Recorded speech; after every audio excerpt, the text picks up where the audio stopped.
Oh, my video is starting. Good morning. I'm waiting. Yes, I think it has started. My name is Douglas Griffin. This is my Sunday school class. Um, we're in the book of Exodus. Today's date is May 7th, 2023. We're in the 26th chapter of the book of Exodus. God has delivered the children of Israel out of Egypt, but for a couple hundred years, they were in Egypt learning Egyptian ways. They were learning Egyptian gods, um, and God's giving them a retraining session.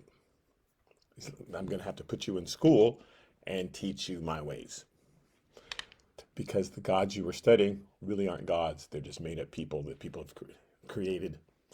So let me tell you how the universe actually works. What things will kill you, what things will give you life, how to worship me, how to approach my presence, how we can be best friends. So he's after he's brought down the Ten Commandments, which they all agreed to, but then they said, okay, we're good with 10, but you can't keep thundering and lightning and shouting at us from that cloud. Um, so explain it all to Moses, and then he'll tell us to it. Hi, Susie. Hey, Joey. So explain it all to Moses. He will tell it to us. So Moses went up, got the other 600 and something laws. Um, Not that there are only 600 laws, but he made this um, comprehensive. This basically covers basically everything that'll just keep you alive, at least.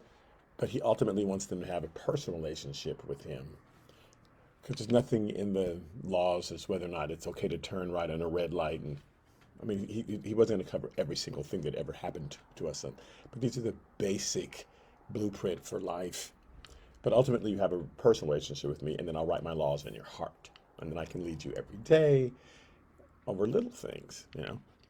So now he says, I've got to help you build a temple, a tabernacle, a tent, so that my presence can stay with you. Because when I'm on the mountain thundering and lightning, it's easy for you to not sin. It's like when the police car is driving parallel with you, it's easy for you to not speed unless you're crazy.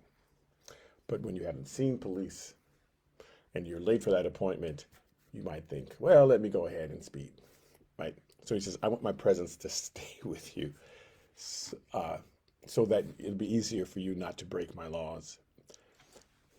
Because God didn't come up with laws because he thought, oh, it'd be really cool if I stopped them from doing these things. These are the things that are going to keep you alive as a person and as a community and as a civilization.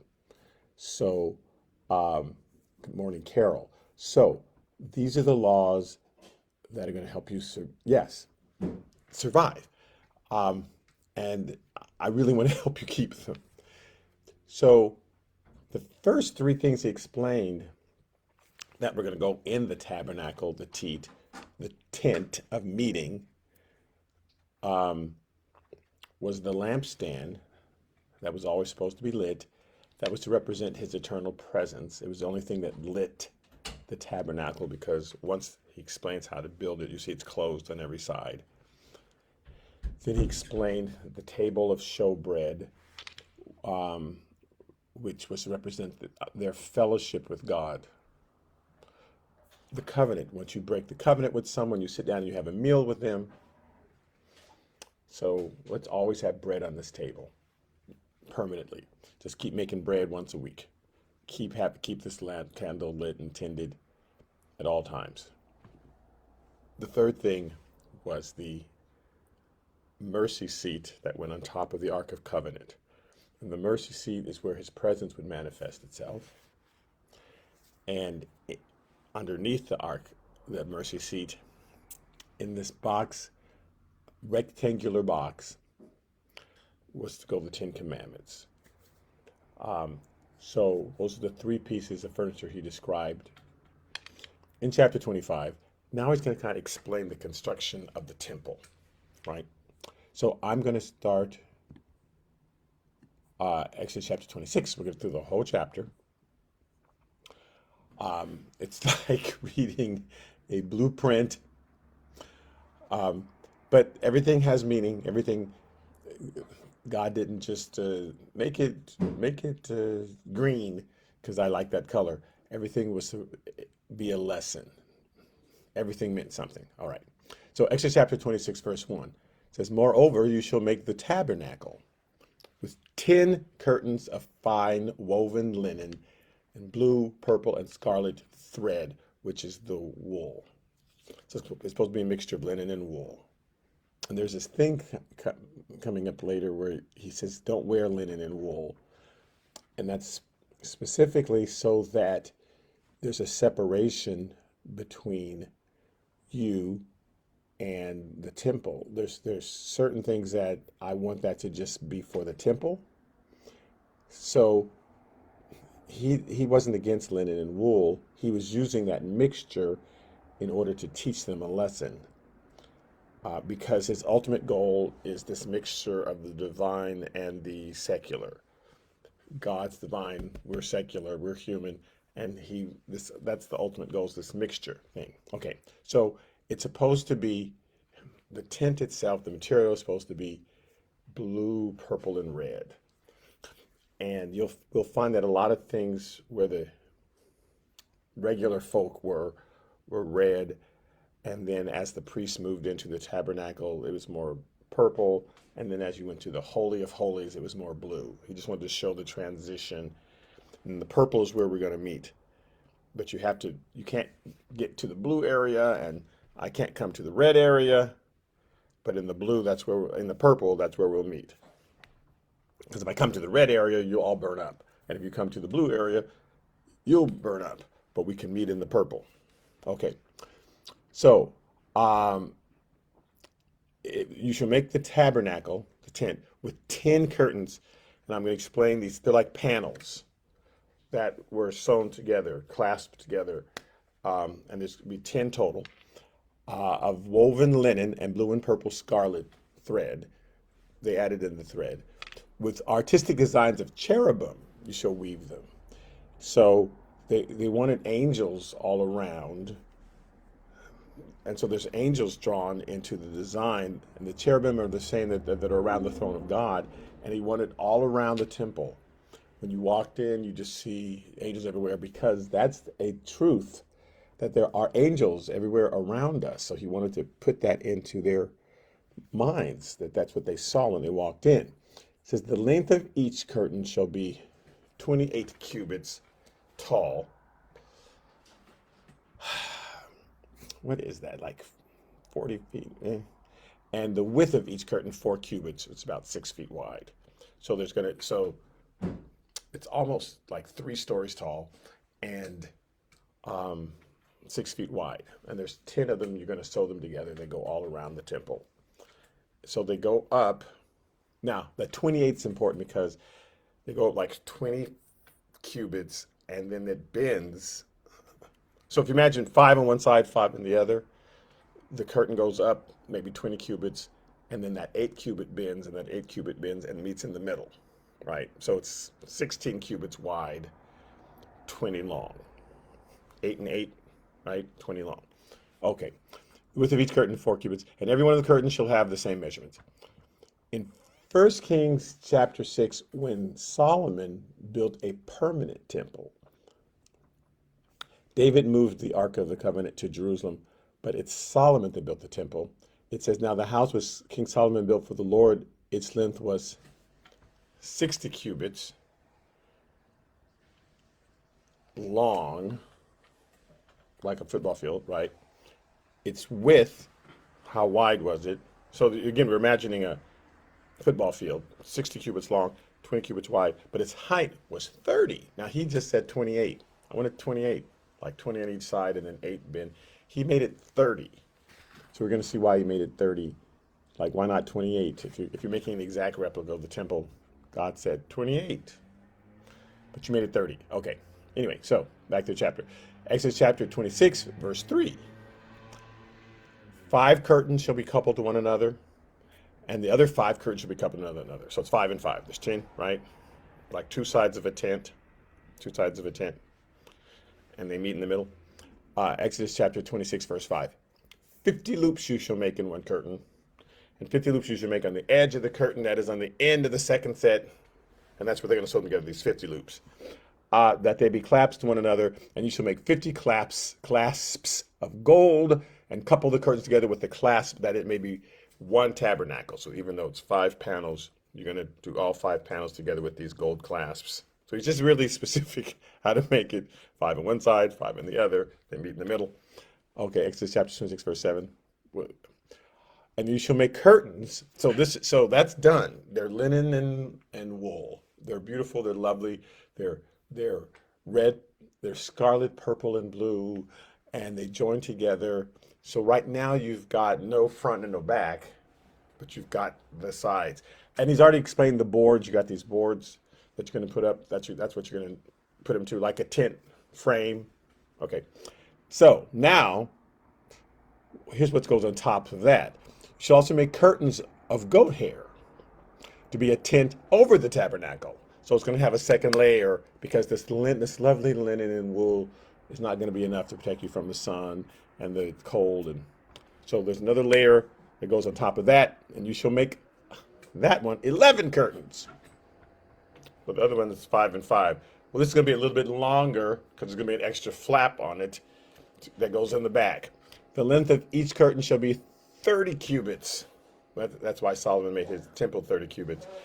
I'm just making it a little bit bigger because it goes over it.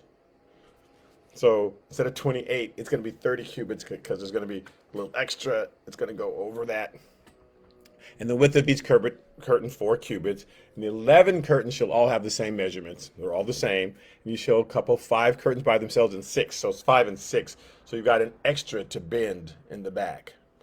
5 and 5, but one of them has 6 on it because it's bending in the back. So now the back of the tent has and it narrows right in the back.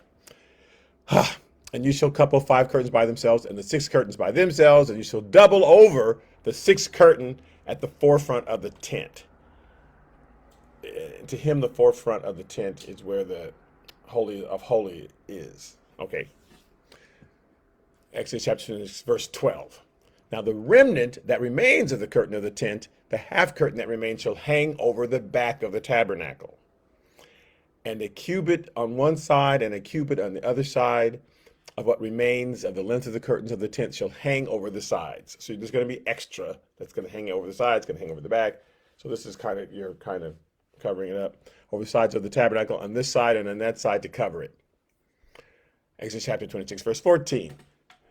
Now I'll get to the explanation of these things, just reading through the scriptures. You should also make a covering of ram skin. So here's the third layer. So you have this beautiful layer inside. The one that they see when they walk inside is the linen and yarn, red, purple, and blue, with all the cherubim. So when you walk in, that's what you see. On the outside, goat skin. Now, there's going to be one more layer, because it took 3 layers to protect them from the sun. Should also make a covering of ram skins dyed red for the tent, and a covering of badger skins above that. So all these coverings. And for the tabernacle, you should make the boards of acacia wood standing upright. And then he explains the next 15 verses, which we won't read. He just explains where the boards go. So here's where the frame goes, because that's what you're hanging the tent on. Okay. So on the outside, you see the ram skins dyed red. You see this red tent and badger skins above that. You see all of this from the outside, but when you walk in, that's where you see the beautiful purple and scarlet and blue and the cherubim on the inside. So you have to get inside to see the beauty. Okay, so, and then he explains all the boards.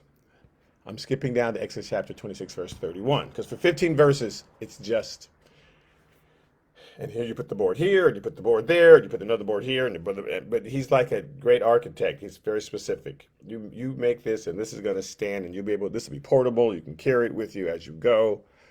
The original plan is it'll take you a week to get through the wilderness and then into the promised land. Now, God knows that's not what's going to happen, but he always gives us his best. Like a teacher might start off the year. My plan is for all of you to get a straight A here in this biology class. So I'm going to teach you as though you're all going to get a straight A. I know that's not going to happen because some of you will be tired, some of you won't be paying attention, some of you could care less, some of you are going to be really eager, but I'm not going to teach as though some of you are stupid or lazy. I'm going to tell you, here's the goal for you to get 100%, and then how you react is up to you. So here's a tent so that you can move through the wilderness and go right to the promised land. He knows it's going to be 40 years before they actually get to the promised land. But so we're going to build this tent. So at least you'll have a tent in the wilderness for 40 years. Now, Exodus chapter 26, verse 31. And you shall make a veil. So we've got the tent. Let's understand that the tent is, the tabernacle is in three sections. The outer court, where the sacrifices took place. It has no top, so that the smoke can go up and out to God. It's going to have a fence around it, a screen around it. The whole tabernacle has a screen around it. Then once you get inside the actual tent, that has two sections. The holy place, where the priest can go, where we see the eternal light of God, the showbread. He has not gotten to the table of incense yet, but that's there in the center. And then the Holy of Holies, where the God's presence is going to show up. And like they were used to kings traveling in the desert on their way to make war, and you would walk into the king's tent, and there'd be a lamp, and there'd be a table to eat with, right? And then where he actually lived was in the inner part, and only a few people got to go into where the king actually lived. But I'll meet you at the table and we can eat together, but then I'm going to retire to where I live, right? And so that's how God had divided it up. Okay. Now, there's going to be a veil that separates the holy place from the holy of holy place. The holy place where the priests get to eat, representing the people, where the candle's always lit, eventually where the table of incense is. But then there's a veil that separates the most holy place, the holy of holies, where God's presence would dwell. So it says, you shall make a veil woven of blue, purple, and scarlet thread, and fine woven linen. Again, that mixture. Wool kind of representing us, linen kind of representing God. A mixture. And it should be woven with an artistic design of cherubim. So this veil that hangs down is supposed to look like the inside of the temple. And you shall hang it upon the 4 pillars of acacia wood overlaid with gold. So if we had gone through verses 15 through 30, we'd have known how he put 4 pillars there of wood. What's it for? Oh, okay, the veil hangs there. And their hooks should be gold upon 4 sockets. Exodus chapter 26, verse 33. And you shall hang the veil from the clasp, and you shall bring the ark of the testimony in there behind the veil. So, what's the lesson of the veil? Why must there be a veil? In Isaiah chapter 59, verse 1, because there's a veil separating the holy from the most holy. It says, behold, the Lord's hand is not shortened, that it cannot save, nor his ear heavy, that it cannot hear. That's not the problem. In Isaiah, he's saying, when things are going crazy and there are catastrophes and you're going, what's going on? And why is there so much trouble? Why is there so much problem? He's saying the Lord's hand is not shortened that it cannot save, nor is ear heavy that it can't. It's not like I couldn't hear you, that there was a problem, or I can't reach you. Oh, I wish I could help you, but my arm's too short. He says, but your iniquities have separated you from your God. It's God's presence cannot show up because there's so much sin that's separating us. If I were to show up, it would burn you up. The sin problem has to be taken care of, which it has in Jesus. So all this is before Christ, not after. And so he's saying your sins have put up this wall, and he's trying to teach that to them because the gods that they had learned in Egypt, there wasn't a sin problem. There was no such thing. You could just do whatever you want because if you design a God in your image, then this is the God of drunkenness. Like the Romans, Bacchus was the god of, or is that's the Greeks, uh, was the god of, bacchanalia and getting drunk and going crazy and wild. And so whatever you wanted to do, there was a god for that. That's like there's an app for that, whatever you want. Um, and that's what we create today. There's just there's the crazy stuff that goes on, but there's a website for that, whatever crazy thing you want. And that's how they created their gods. Whatever crazy thing you thought was cool, there was a god who was the god of that. And God's like, nope, that's not how it works. So there's this thing called sin. You can't just do whatever you want. I've designed the universe to work in a certain way. And so when you stick your hand in fire, it's going to burn. That's how it's going to work. There's not a God of it don't burn. If fire's always going to burn. And so I've got to teach you these things that will hurt you. Not just stuff I made up. Don't do that. I just don't wear green on Arbor Day. I mean, it's not like he just made this up arbitrarily. What he's telling us not to do, these are the things that hurt us, that kill us, that destroy us slowly. So all those things that I've got to teach it to you. That's not how they'd been raised for 200 and something years. So there's a veil. And he says, so your sins have separated you from your God, and your sins have hidden his face from you so that he will not hear. That's why there's situations before Christ that he could not get involved in because him showing up would just have destroyed everybody. So the sin problem has to be taken care of, and he was teaching them a way to do that. Here, you make the blood sacrifices, and that will atone, which just means cover, never get rid of, but it would cover the sin. What Jesus did got rid of the sin problem, but it covered it for a while, the atonement. So he's saying, so I've got to teach you this veil thing. So that's just a type of separation. In Exodus chapter 30, verse 10, it says, Aaron shall make atonement upon its horns once a year.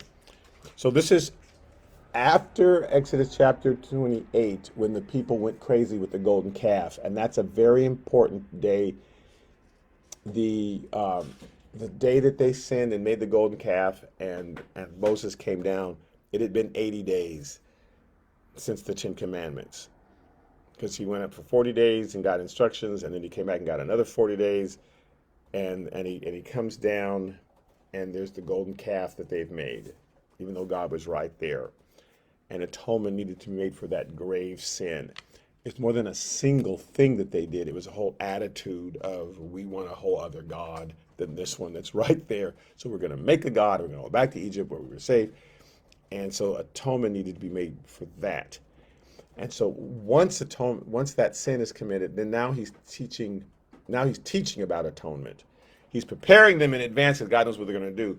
But after chapter 28, he actually begins teaching about atonement. So he explains to Aaron, now we're going to add in that table of incense.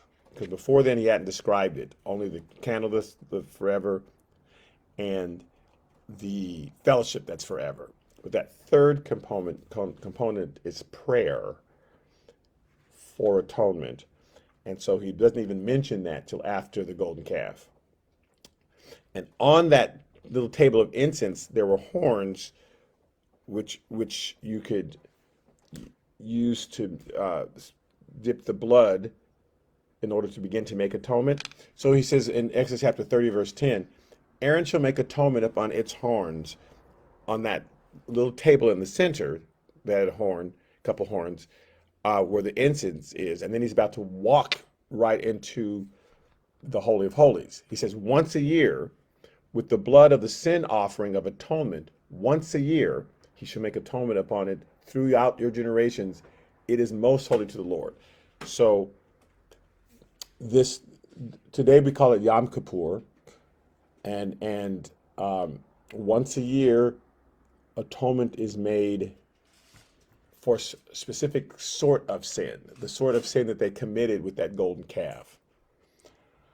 All sin is sin to God, but there's a type that's more about an attitude than it is about a single act. And so that atonement had to be made for that. In Leviticus chapter 16, verse 2, it says, "And the Lord said to Moses, tell Aaron your brother not to come at just any time into the holy place inside the veil before the mercy seat, which is on the ark, lest he die." So you can't go behind that veil anytime you want, just once a year. "For I will appear in the cloud above them." I'm going to be there. And if he just walks in on me, he's going to blow up. So, because it's got to be special, because people, you have to understand what is happening and what particular type of sacrifice has to be made to be literally in my presence. I see everything, and there's a cloud always above the temple, but when I show up in my glory, you can't just walk in. So, you see, verse 7 of Leviticus 16 says, "He shall take the 2 goats." Now, there's a lot that goes in the sin offering. I just want to explain this one part. It's really cool. Most of you have heard about this before. So on this one day of atonement, so there's only one day he can go there. He actually went in there a couple times during that day, but there's only one day that you can go. So here's a second or third thing that he did on that one day. Verse 7 says, "He shall take the 2 goats and present them before the Lord at the door of the tabernacle of meeting." So at the door, there's the outer court where all the sacrifices are made that has no top. Then the door to the actual tent itself. So he's calling the tabernacle basically anything that has a top on it. Although there's 3 sections, the first section doesn't have a top. So the door of the tabernacle, which is really a curtain, he wants to present 2 goats there. So then Aaron shall cast lots for the 2 goats, one lot for the Lord and the other lot for the scapegoat. And basically, he was throwing dice to see which goat was for the Lord and which goat was going to be the scapegoat. And we have a we use that term today. God invented that term of the scapegoat because that goat got to escape. And today we say, "Oh, you just use me as a scapegoat. You're trying to blame everything on me. You're trying to put everything, he's the scapegoat." Everybody's going to say, "Yeah, he did it. All 40 different people were involved in it, but they're all going to blame this one person and make him the scapegoat." Yes, God invented that principle because that's wrong to have a scapegoat. Well, not in this case. It's wrong for us to have a scapegoat, but God wanted them to have a scapegoat. So there's 2 goats, one for the Lord and one that escapes, the scapegoat. Verse 9 says, "And Aaron," this is Leviticus 16, 9 says, "And Aaron shall bring the goat on which the Lord's lot fell and offer it as a sin offering." So the one that's for the Lord, sin offering. And that's the blood he's going to carry all the way into the Holy of Holies on that one day of atonement. On that one day, he goes in like 2 or 3 times, but only on that one day. There's no other day that he gets to go all the way through.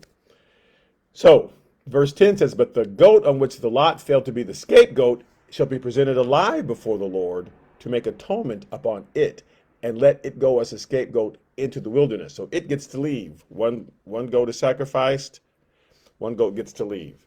Because there's a lesson. He's trying to teach a lesson. Verse 15 of Leviticus 16 says, "Then he shall kill the goat of the sin offering, which is for the people, and bring its blood inside the veil, and do with that blood as he did with the blood of the bull, and sprinkle it on the mercy seat before the mercy seat." So when we get to Leviticus, we'll get into more detail about what the blood of the bull meant and the blood of the goat meant and all, right? But he says, just do the very same thing you did with the bull. Bring the blood of the goat's blood all the way to the mercy seat. Verse 16 says, this is Leviticus 16:16, "So he shall make atonement for the holy place." And again, atonement means the cover, but it doesn't erase it, but it covers it, so you can't see it. So you can't see it, right? But it doesn't erase it. Like if you had a stain on your clothes, so you put a little pendant over it so nobody could see it. It's still there, but it's covered. Somebody can see it. Now I can operate and go and do what I need to do, and I'm good because no one can see the sin. Symbolic. So he shall make atonement for the holy place. Now, here's what the blood of the goat covered. The holy place itself, there had to be atonement for the actual building. It's like, why? What? He says, because of the uncleanness of the children of Israel and because of the transgressions. He's saying, as it is though all their sin is built up and it's infected the place, the city, the tent that they're in. It's like dirt just building up.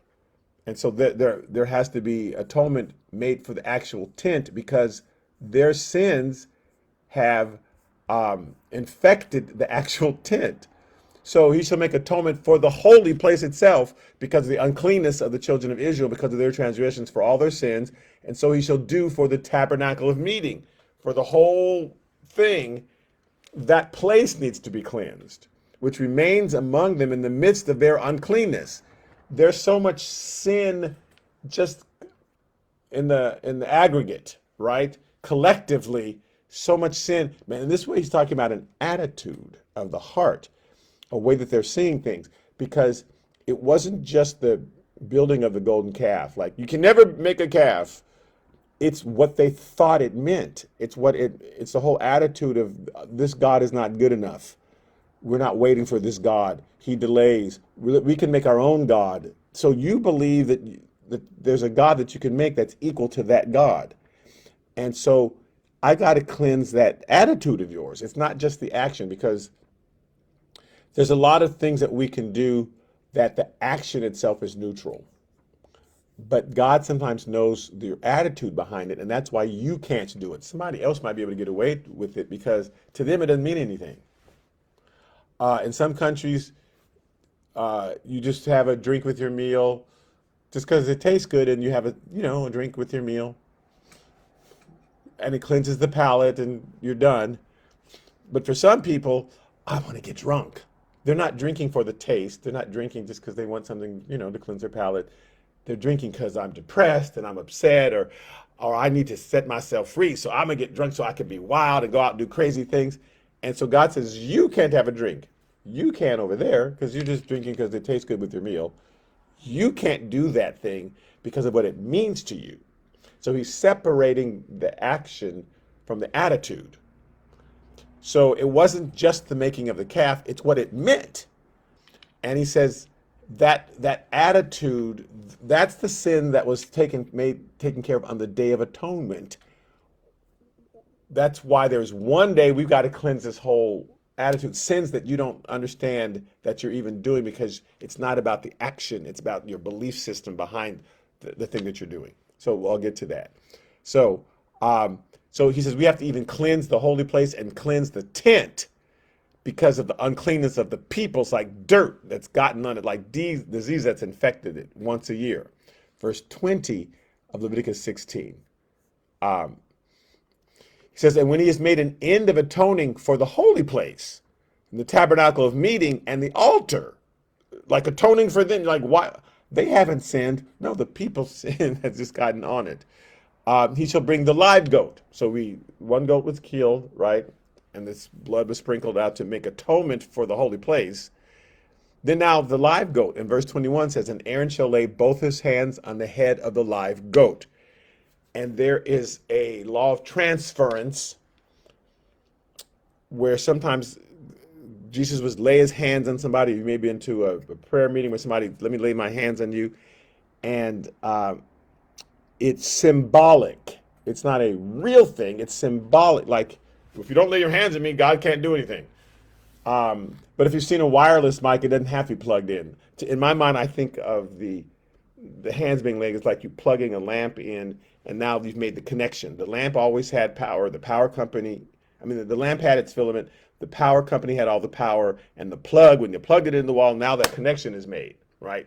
So that's how I look at laying hands on someone. You're the filament, and God's the power company, and the laying on of hands is like the plug. But we got wireless things. You don't have to plug things in. It's not like it's necessary. If you didn't lay hands, it won't happen. But He says, Aaron shall lay his hands. Again, it's just symbolic to them. Just symbolic to them.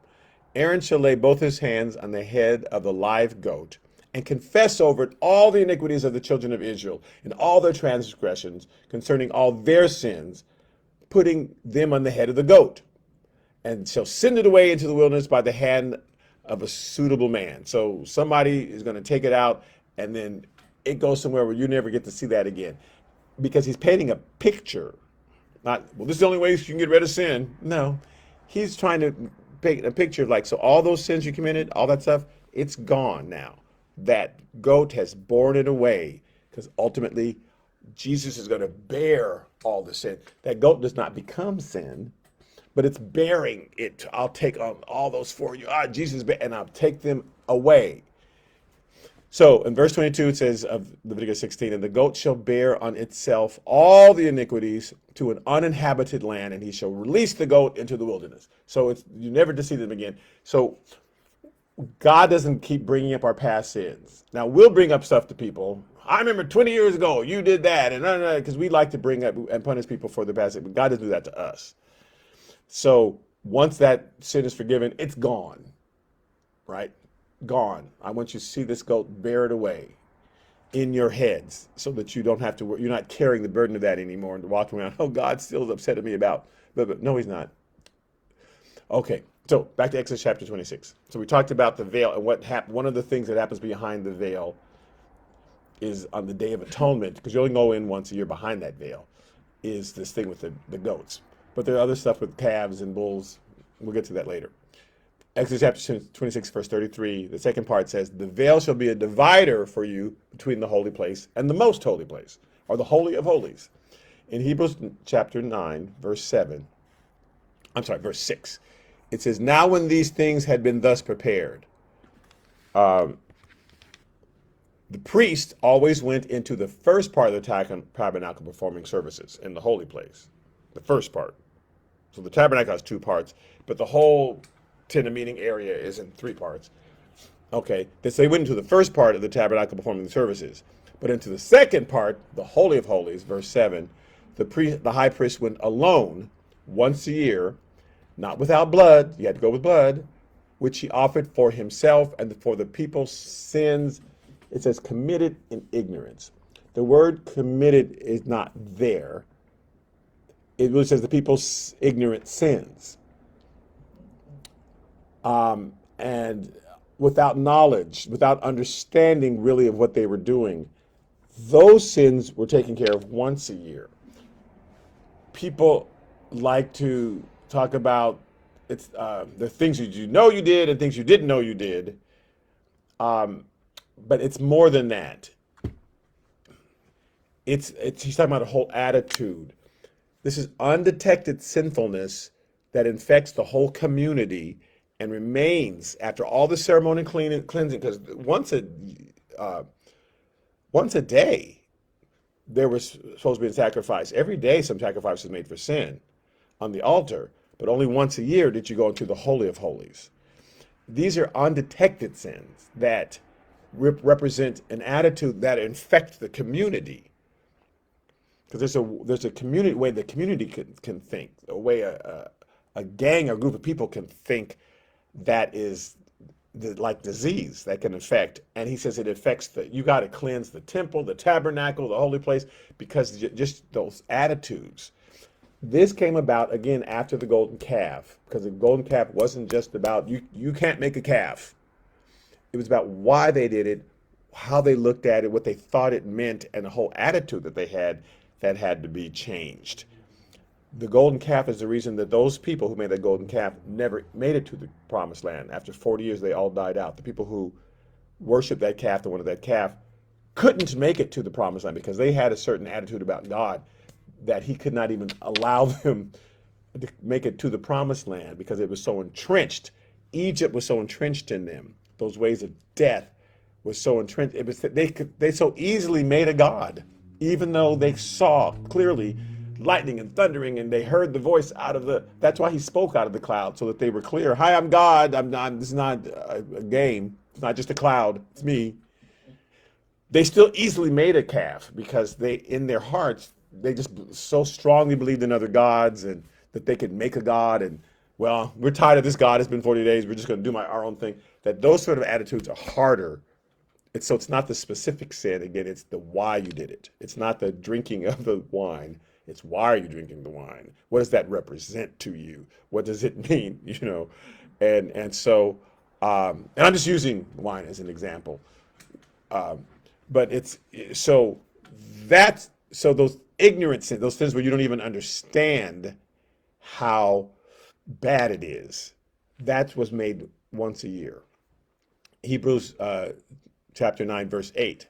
It says the Holy Spirit indicating this, explaining this about this once a year thing behind the veil, that the way into the holiest of all was not yet made manifest while the first tabernacle was standing.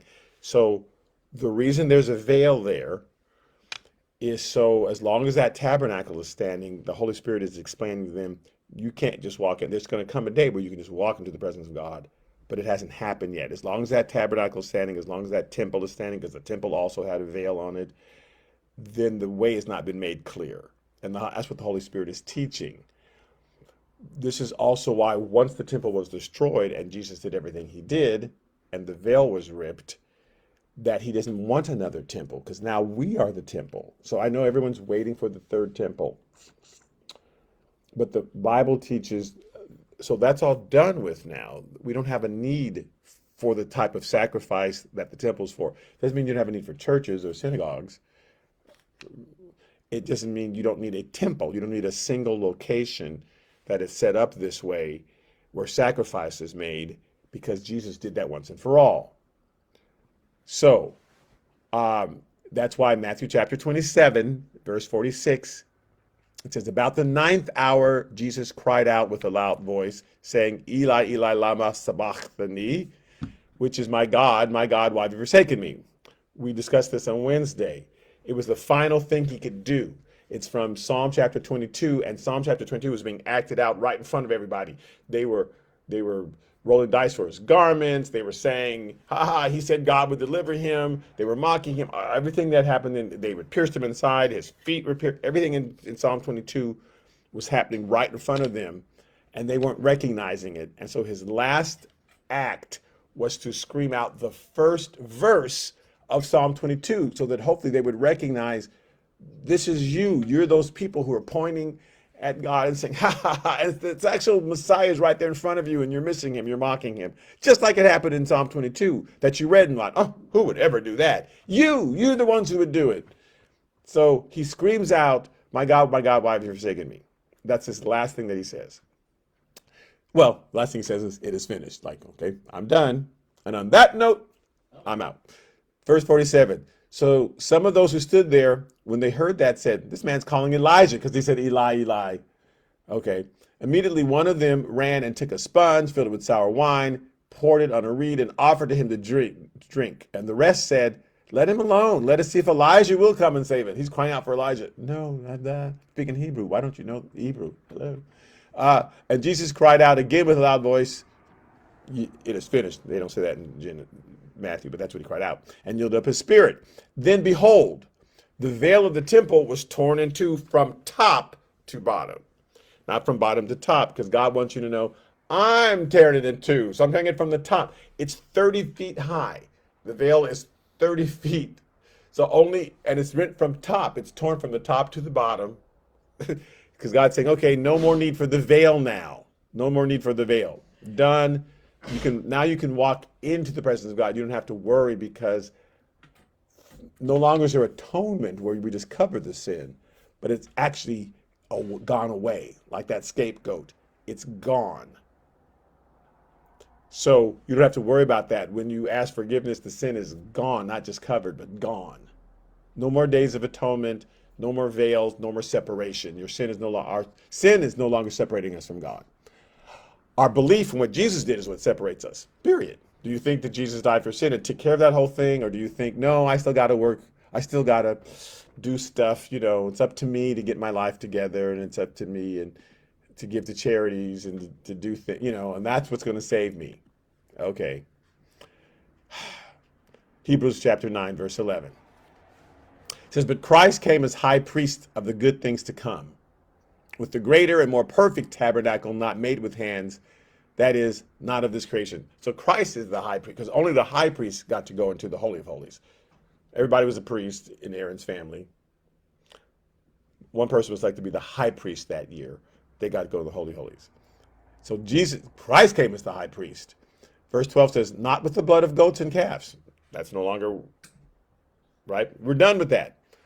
But with his own blood, he entered the most holy place once for all, having obtained eternal redemption. So the goats and the calves represented what Jesus was going to do. But I don't need that anymore. My blood is pure enough. You don't have to find a spotless, unblemished lamb. That's me. For Christ, verse 24, has not entered the holy places made with hands, which are copies of the true, but into heaven itself, now to appear in the presence of God for us. So he went into the temple in heaven and took his blood to the actual mercy seat where actual God was sitting. Temple no longer necessary.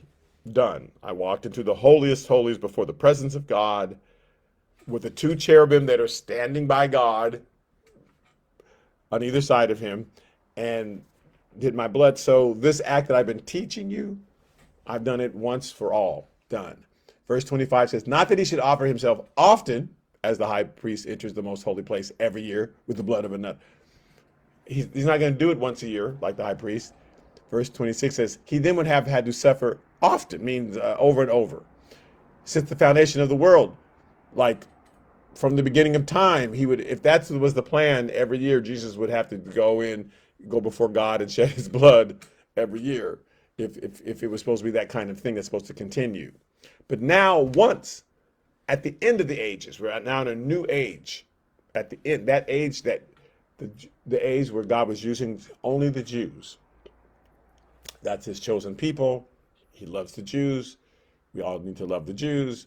But the age where he was only using the Jews to be an example for the rest of the world, that's done. Now he's opened it up for everybody. So he then would have had to suffer often, over and over, since the foundation of the world. But now, once at the end of the ages, he has appeared to put away sin by the sacrifice of himself.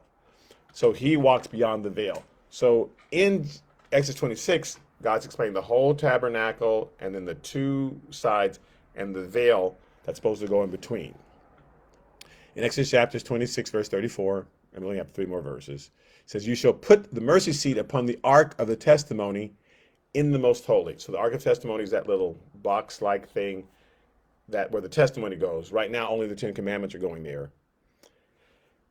Aaron hasn't been challenged yet, so Aaron's rod that bud hasn't happened yet. And the manna, they have not put that in there. So the only thing in there right now is the 10 commandments.